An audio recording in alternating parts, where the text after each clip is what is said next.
warahmatullahi wabarakatuh. Berjumpa kembali dengan saya Muhammad Tamsal, calon guru penggerak angkatan 11 dari SMP Negeri 2 Pangkajene, Kabupaten Pangkajene dan Kepulauan. Kali ini saya tidak sendiri, saya ditemani oleh Bapak Muhammad Ikram Abdillah MPD. Beliau adalah guru teknik informatika di SMP Negeri 2 Pangkajene. Assalamualaikum Pak. Waalaikumsalam. Gimana kabarnya hari ini Pak? Mantap. Alhamdulillah ya. Hari ini tapi Pak, kita adakan percakapan observasi sebelum nanti saya akan amati jalannya proses pembelajaran yang Bapak lakukan di kelas, atau sebelum saya melakukan proses supervisi di kelasnya yang Bapak ajar. Adapun tujuannya dilakukan supervisi ini adalah untuk mengetahui dan mengevaluasi jalannya proses pembelajaran yang nanti dilakukan, dan Bapak melakukan kegiatan pembelajaran agar lebih siap dan lebih percaya diri sehingga memberikan pembelajaran yang terbaik bagi murid. Jadi ada beberapa pertanyaan yang nanti saya akan ajukan kepada Bapak. Yang pertama, kira-kira apa tujuan pembelajaran yang Bapak ingin pakai atau capai nantinya?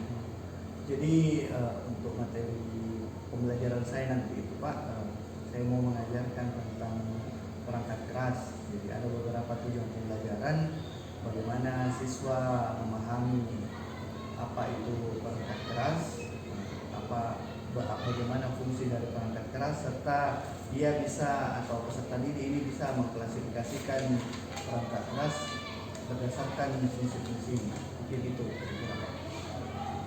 Oke, jadi kalau saya simak berarti ada beberapa tujuan ya. Yang pertama mungkin itu tentang perangkat keras ya, kemudian bagaimana caranya anak-anak menjelaskan nanti tentang perangkat keras tersebut. Kemudian yang kedua Pak, bagaimana dengan area pengembangan yang ingin Bapak capai atau yang ingin Bapak lakukan pada saat pembelajaran nanti? Jadi mungkin di pembelajaran nanti yang mau dikembangkan itu aspek pengetahuan peserta didik dengan aspek keterampilan Pak. Berarti ada dua aspek Pak ya. Yang pertama itu masalah aspek pengetahuan dan aspek keterampilan. Oke, selanjutnya Pak, bagaimana rancangan pembelajaran yang ingin Bapak terapkan di dalam kelas? Mungkin dari strategi pembelajarannya, atau model pembelajarannya, ataupun dari metode pembelajarannya. Jadi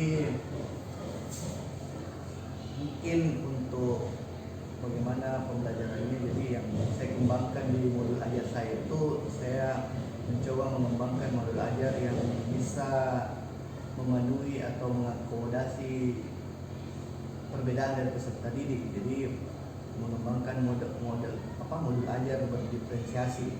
Kemudian juga ditekankan pada pengembangan pengetahuan sosial emosionalnya juga. Kemudian untuk model pembelajarannya itu anak-anak diberikan proyek. Jadi mungkin untuk model pembelajarannya itu project based learning atau pembelajaran berbasis proyek.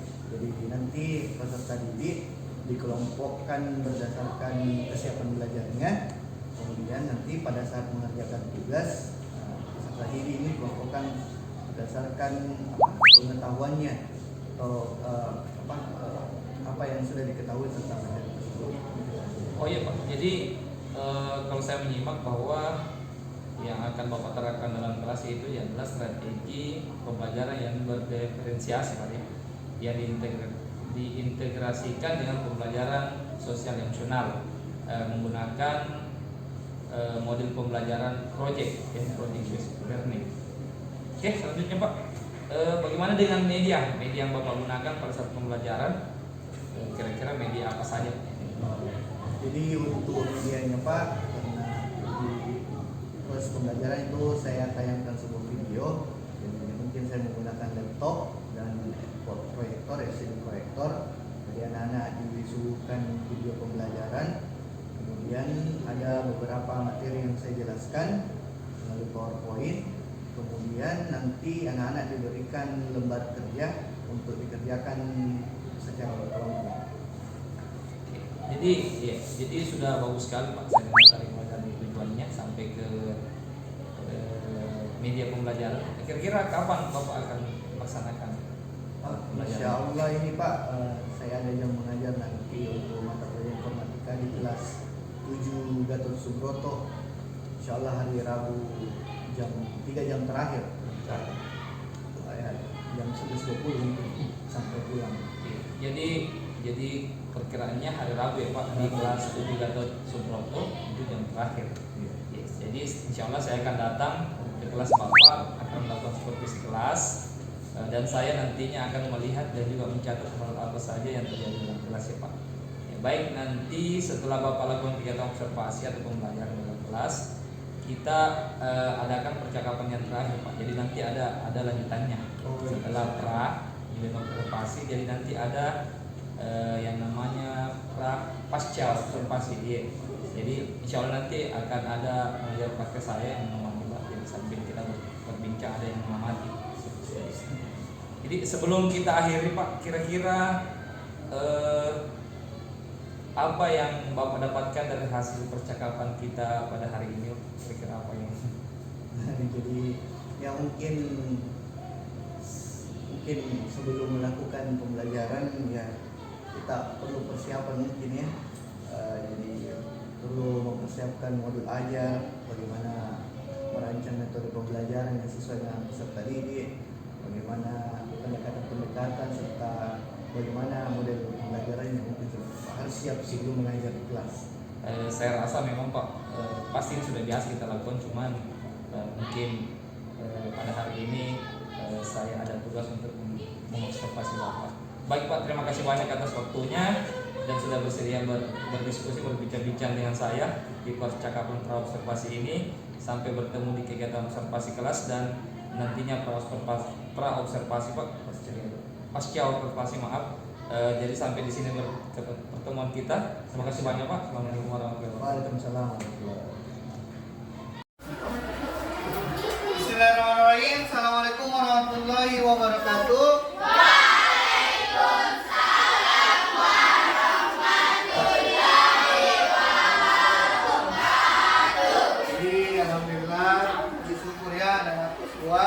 Hari ini kita masih bisa bertemu melanjutkan pembelajaran kita yang pekan lalu. Kita berharap apa yang kita pelajari hari ini ada berkah ya. Jadi silakan ke kelas menunjukkan mana kalau meminta salawat.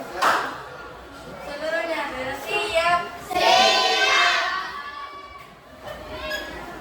Salam kepada Pak Guru.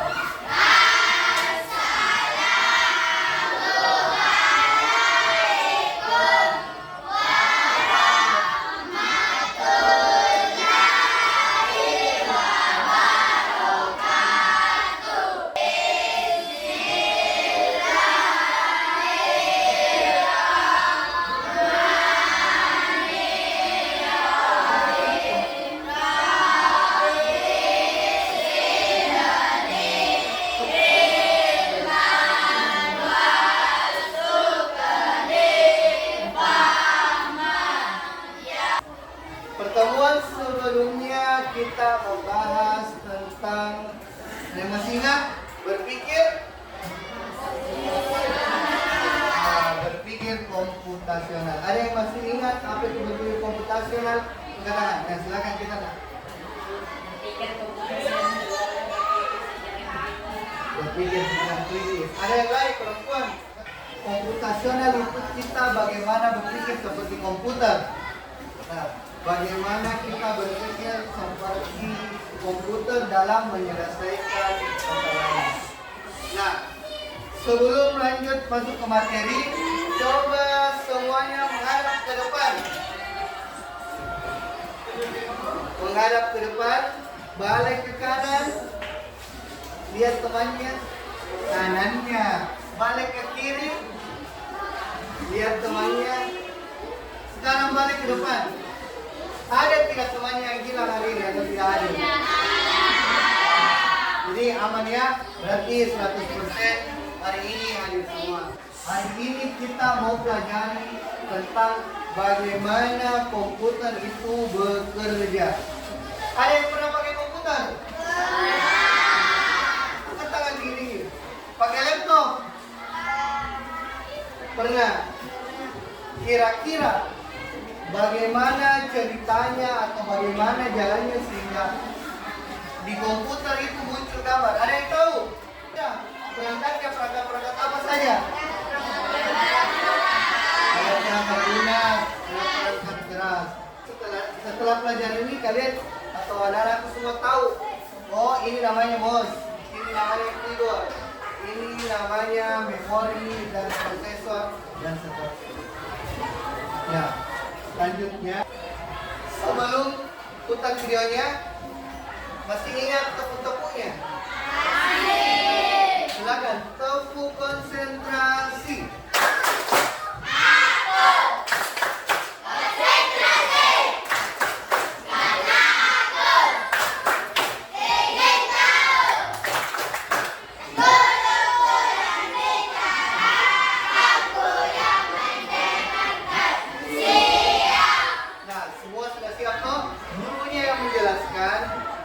Kalian semua menjelaskan.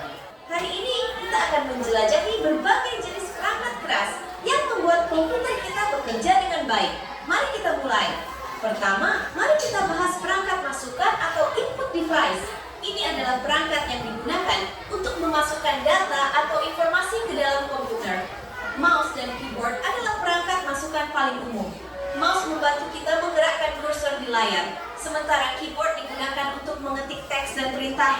Selain mouse dan keyboard sebagai input di otak komputer kita, dan ada beberapa komponen penting di dalamnya. Ada CPU, RAM, dan ROM sebagai pemroses komputer. Atau hardware. Nah, dari tadi tayangannya, ada yang tahu berapa jenis dari perangkat keras? Berapa? Berapa? Proses. Sudah berapa ini? Apa lagi? Penyimpan dari komputer dalam bentuk gambar. Apa namanya perangkatnya? Apa? Monitor. Kalau suara, apa perangkatnya? Speaker. Nah, kemudian ini sudah duduk berkelompok. Jadi nanti di dalam kelompoknya akan saya bagikan sebuah kertas yang besar. Nah, di kertas itu kalian silakan tulis kelompok 1. Apa nama kelompoknya? Nama anggotanya. Misalkan kelompok semangat. Kelompok apa? Keyboard. Ini termasuk alat apa? Perangkat keras apa ini jenisnya kalau di atas? Output atau input atau proses? Input. Dia memasukkan data ya. Kalau ini apa ini namanya? Layar monitor. Ini termasuk apa? Output. Apa yang ditampilkan? Jadi ini kertas yang besar dia. Silakan digambar. Silakan ditempel. Ini gambarnya ada di double click ya. Nanti tidak selesai kelompok 1. Ini kelompok 1, kelompok 2, 3 dan 4. Kelompok 4 ya. Jadi silakan dituliskan di dalam. Jadi saya kasih nanti perangkatnya. Silakan ditulis jenisnya. Kelompok 3. Kelompok 1 ditempel. Angkat tangan. Bertanya dulu ke temannya yang ada di sekelilingnya ya. Namanya kerja kelompok. Jadi harus ke teman-temannya dulu di kelompoknya. Kalau tidak tahu baru angkat tangan bertanya sama guru. Siap? Siap. Saya kasih waktu ya. 30 menit, silakan dikerjakan. Kemudian nanti kita naik mempresentasikan hasil diskusi kelompoknya. Siap semua? Jadi kalau misalkan kadang itu komputer, pernah lihat komputer di lab? Dari kameranya tuh, nah itu webcam berguna sebagai kamera atau kita zoom atau komunikasi. video gimana itu ya. Ini perangkat. Oh, paham? Ini ya tolong. Nah, tulis nama anggota kelompoknya, kemudian mana perangkatnya semua? Coba lihat. Ada yang tidak tahu? Tahu semua ini apa? Ini apa namanya ini? Yang kayak di atas ini. Proyektor. Ini ini CPU atau prosesor. Ini datanya komputer ya. Kalau tidak ada ini paling penting.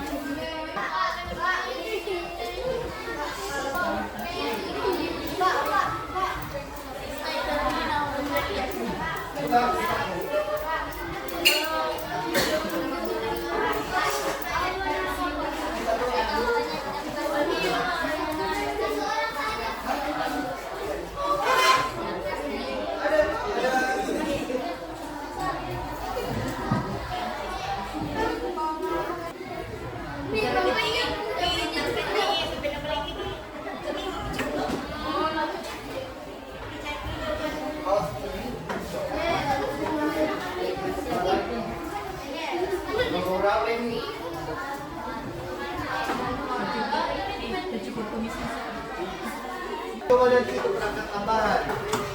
Coba lihat di bukunya perangkat tambahan.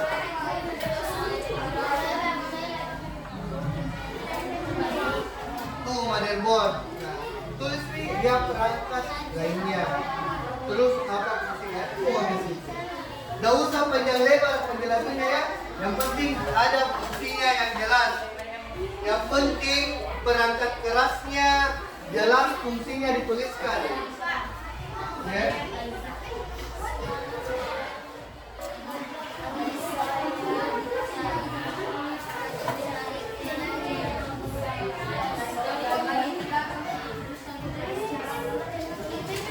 Nah, silakan ditempel. Yang penting besar sekali.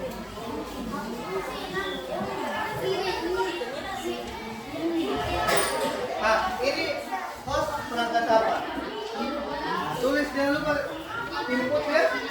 Tulis dalam kurung apakah ya jenis perangkat kah? Atau kita bebas.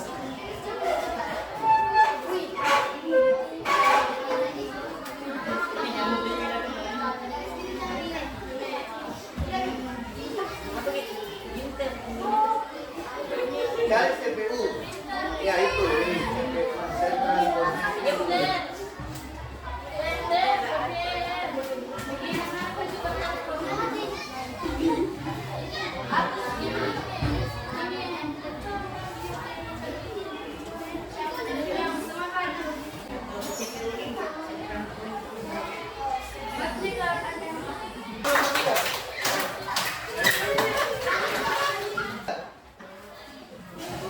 Ya.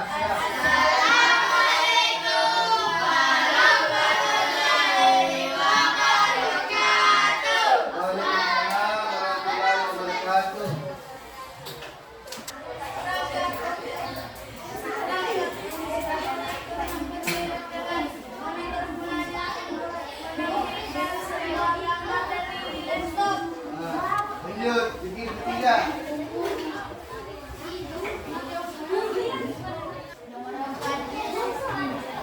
Tulis di kertas, penyimpanan file fungsi perangkat perangkat kerasnya ada mouse, ada proyektor, ada CPU, ada SSD, ada mikrofon ya. Jadi ada yang alat input kayak mouse, mikrofon, ada output proyektor, ada penyimpanan SSD, dan ada proses CPU. Dan CPU ini yang paling penting ya, dia otaknya komputer. Tepuk tangan dulu untuk kelompok 3.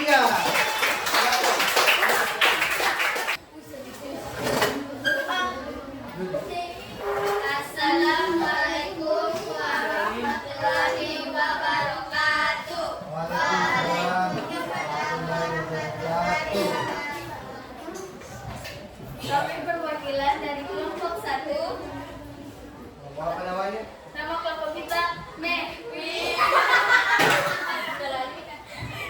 Ya, lanjut.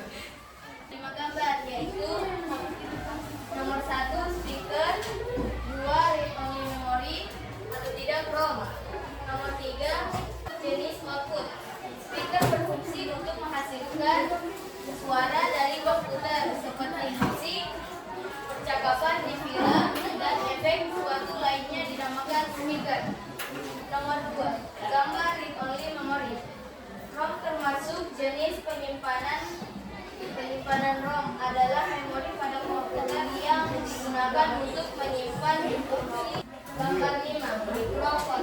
Mikrofon termasuk jenis output. Mikrofon adalah alat yang mengonversi suara menjadi sinyal elektrik. Nah, jadi tadi kelompok 1 ada 5 juga perangkatnya ya. Speaker, ada ROM, webcam, ini SD card, kemudian mikrofon. Jadi sudah paham ya? Ada beberapa perangkat, ada perangkat input, ini perangkat penyimpanan input, ini penyimpanan juga dengan input. Berarti ada 2 jenis yang dipresentasikan oleh kelompok 1. Tepuk tangan dulu untuk kelompok 1.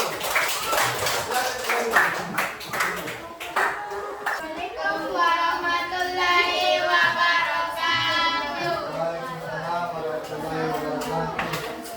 Kami dari Kelompok kalian anak-anakku semua sudah klasifikasikan atau mengelompokkan ya. Berarti sudah paham yang mana input? Sudah? Output sudah? Proses sudah? Nah, sekarang kira-kira ada tidak anak-anakku yang bisa menyimpulkan bagaimana pembelajaran kita hari ini? Coba angkat tangannya. Ada? Nah, kita.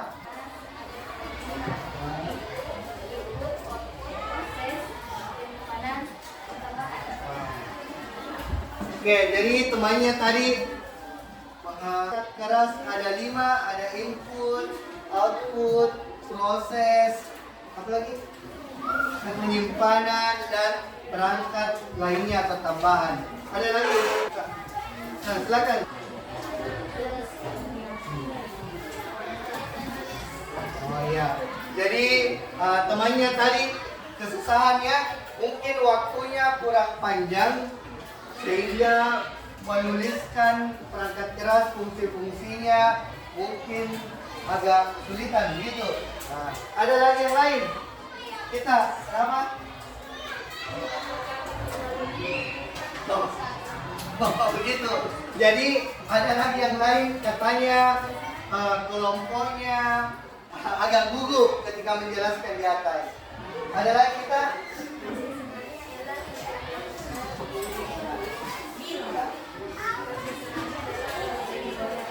Oh iya. Dan kebetulan lagi teman saya ini ada kelompoknya. Alhamdulillah lancar kerjasama ya. Seru-seru, tepuk tangan dulu untuk semuanya. Saya sangat terbuka karena bisa Untuk menyiapkan kelas kalian berdoa. Silakan disiapkan kelas. Silakan. seluruhnya siap. Siap. Bersarang kepada Pak Guru.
Ya, bismillahirrahmanirrahim. Assalamualaikum warahmatullahi wabarakatuh. Berjumpa kembali di percakapan pasca observasi bersama saya Muhammad Tamsal, calon Guru Penggerak Angkatan 11 dari SMP Negeri 2 Pangkajenek, Kabupaten Pangkajenek dan Kepulauan. Kali ini saya masih ditemani oleh Bapak Muhammad Ikram Abdillah MPD sebagai guru yang telah diobservasi pada kegiatan supervisi akademik, dan saya pun kali ini ditemani oleh Bapak Naswar Irwandi SPD sebagai pengajar praktik pada pendidikan guru penggerak Angkatan 11 Kabupaten Pangkajenek dan Kepulauan. Assalamualaikum Pak. Oke, jadi dalam percakapan pasca observasi ini, saya akan memberikan pertanyaan-pertanyaan kepada Bapak Ikram terkait dengan jalannya proses pembelajaran atau proses observasi kelas yang telah kita sama-sama lalui, dengan tujuan mengevaluasi sejauh mana proses pembelajaran yang telah Bapak lakukan. Jadi untuk pertanyaan pertama, kira-kira bagaimana perasaan Bapak terkait dengan jalannya kegiatan observasi kelas yang sudah Bapak lakukan tempoh hari? Jadi biasanya ya, kalau guru kita ini biasa mengajar yang ada itu di kelas mahasiswa. Jadi biasanya itu mungkin bisa bikin mengajar dengan lepas. Jadi kalau ada observasi seperti ini kan ada mata-mata lain, bukan cuma siswa yang pandang. Ada bapak guru kali, ibu guru yang lain. Jadi terkadang itu kita sebagai guru, apalagi kalau kita tahu ini guru di depan kalau lebih jago, lebih mahir, dia pasti ada sedikit perasaan tegang. Mungkin agak tegang, takut jangan sampai langkah-langkahnya kan nanti yang keliru atau ada salah-salah kata-kata yang keluar. Tapi alhamdulillah awalnya tegang, tapi berjalan terus pembelajaran alhamdulillah aman. Iya, saya seperti itu Pak. Jadi kurang lepas kalau ada orang yang perhatikan. Jadi prosesnya seperti itu. Ya, selanjutnya mungkin Pak. Jadi bisa mungkin Bapak ceritakan kembali area-area pengembangan apa yang Bapak lakukan dalam kelas, kemudian apa langkah-langkahnya atau tahapan-tahapan pembelajarannya yang sudah Bapak lakukan untuk pembelajaran di kelas. Jadi kemarin itu Pak, yang saya observasi kemarin itu saya mengajar untuk pelajaran informatika, materinya perangkat keras. Jadi kebetulan di situ pas waktu itu menggunakan metode project learning. Jadi kalau tahap pembelajaran di kemarin anak-anak atau peserta didik itu dibagi ke kelompok, kemudian diberikan tugas berbasis proyek. Jadi setelah bekerja dalam kelompok, anak-anak diharapkan mempresentasikan hasil karya kelompoknya. Kemudian untuk yang mau dikembangkan itu ada dua Pak, yang pasti pengetahuannya sama keterampilannya anak-anak. Umumnya begitu. Kalau pengetahuannya ini sesuai tujuan pembelajaran, bagaimana peserta didik ini dia tahu apa itu perangkat keras, dia tahu jenis-jenisnya, dia tahu apa fungsinya dari perangkat keras. Kemudian untuk keterampilannya, anak-anak ini bisa mengidentifikasi. Jadi anak-anak bisa tahu, oh ini perangkat keras input, ini output, ini proses, ini pengembangan. Mungkin untuk ada pemainnya sampai situ saja pengetahuannya dan keterampilannya. Berarti ada dua Pak, itu pengetahuan yaitu dengan mengetahui perangkat keras, kemudian keterampilannya itu untuk menempatkan atau mengklasifikasi ini perangkat keras, ini bagian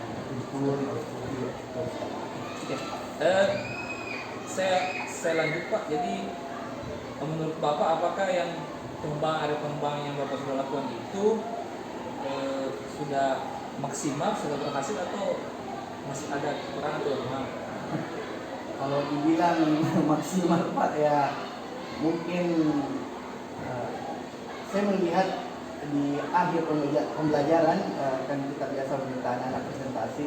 Alhamdulillah semua kelompok ini bisa mempresentasikan proyek mereka. Jadi menurut saya tercapai tujuannya. Hanya saja kalau bilang maksimal atau tidak, kayaknya ada beberapa karena mungkin ada siswa yang mungkin belum belum iya nggak aktif atau nggak ikut bagaimana diskusi dalam kelompoknya. Jadi memang tugas pemimpin masih ada siswa yang kurang aktif di kelas. Tapi kira-kira mengapa kira-kira anak tersebut atau siswa tersebut kurang aktif atau kurang semangat dalam pembelajaran yang Bapak sampaikan? Kan biasanya begini Pak, di kelas biasa itu kita mau usahakan semuanya anak-anak tadi tertarik belajar, ada minatnya belajar, cuma seringkali ini ada anak-anak memang yang rasa ingin tahunya terhadap pembelajaran ada yang lebih hobi olahraga misalkan, ada ke seni. Kebetulan mungkin ada beberapa yang suka informatika, cuma ada juga beberapa yang mungkin kurang aktif dirasa. Mungkin juga ada anak-anak mungkin karena dia lihat temannya mendominasi dalam berbicara, berdiskusi, dia kadang minder. Dari dirinya dia kadang mau keluarkan pendapatnya. Kalau mau disuruh bilang, kita nak apa pendapat kak? Mungkin dia malu-malu kalau dia sama temannya itu. Ya, jadi banyak faktor banyak. Setelah diidentifikasi seperti itu Pak, kira-kira langkah selanjutnya untuk menangani hal tersebut, anggaplah seumpama anak kurang minat karena olahraga, kira-kira metode apa yang Bapak lakukan untuk dia bisa tertarik dengan pembelajaran yang Bapak sediakan? Jadi mungkin ya Pak, jadi mungkin untuk kedepannya itu saya bisa coba kelompokkan anak-anak berdasarkan minatnya mungkin dan pengetahuan awalnya. Ya saya bisa tahu oh ini di kelompoknya pengetahuan dasarnya cukup. Jadi mereka bisa, tidak ada yang terlalu mendominasi di satu kelompok itu. Mereka bisa diskusi sama-sama. Oh kalau ini saya kelompokkan untuk kelompok yang mahir memang. Jadi mereka semua maksudnya bisa mungkin sedikit di pendampingan dari gurunya. Jadi dia bisa berdiskusi para mereka bila istilahnya. Dan mungkin juga bisa dikelompokkan berdasarkan gaya belajarnya mungkin. Kan kadang ada anak-anak senang audio, senang kalau dia video nonton atau bergerak aktif di estetik kan biasa gitu. Jadi mungkin kalau kedepannya bisa dicoba cara-cara seperti itu dikelompok-kelompokkan. Jadi sesuai dengan minat belajarnya. Memang sekarang anak-anak lebih cenderung ke visual, langsung tampak Ya. Kalau video. ceramah jadi biasa lewat-lewat. Tapi ada juga anak-anak yang memang mau diceramahi kalau bisa masuk. Ada seperti itu. Ya jadi baik, itu adalah rencana ke depan yang Bapak akan jalankan ya.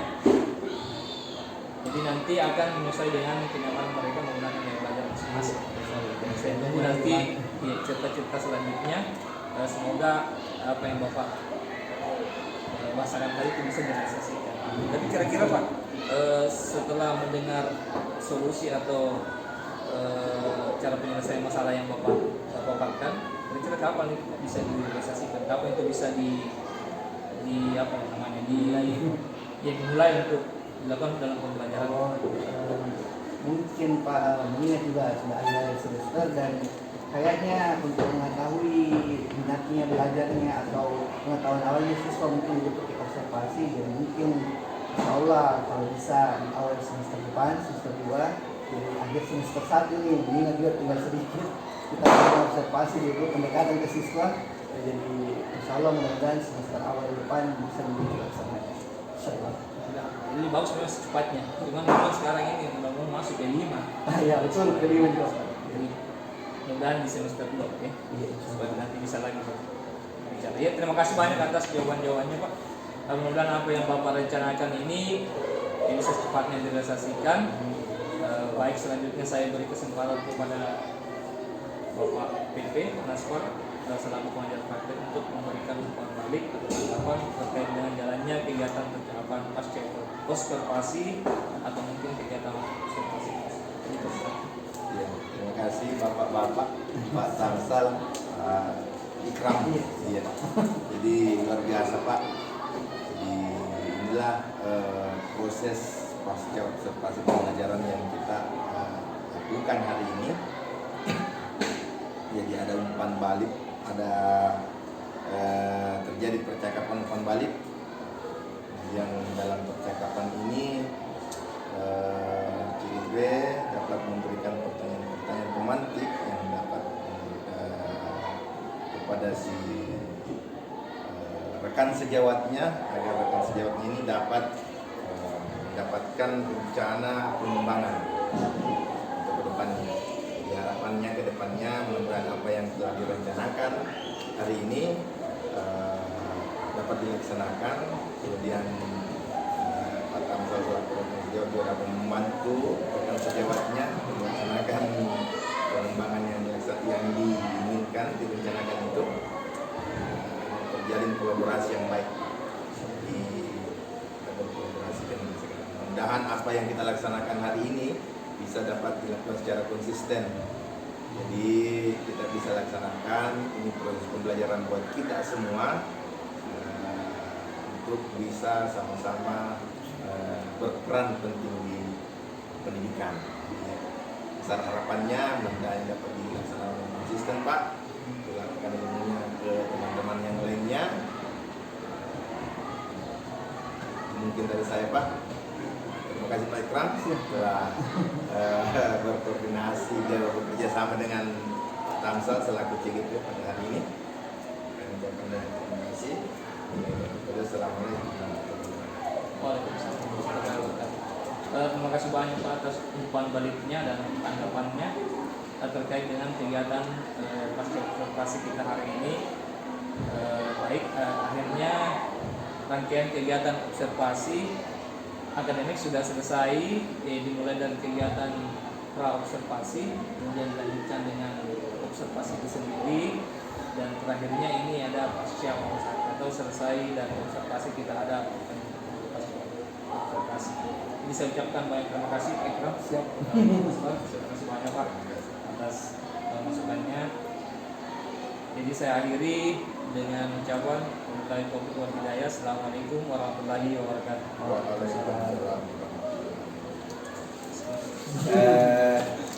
Bagaimana nanti dokumentasi?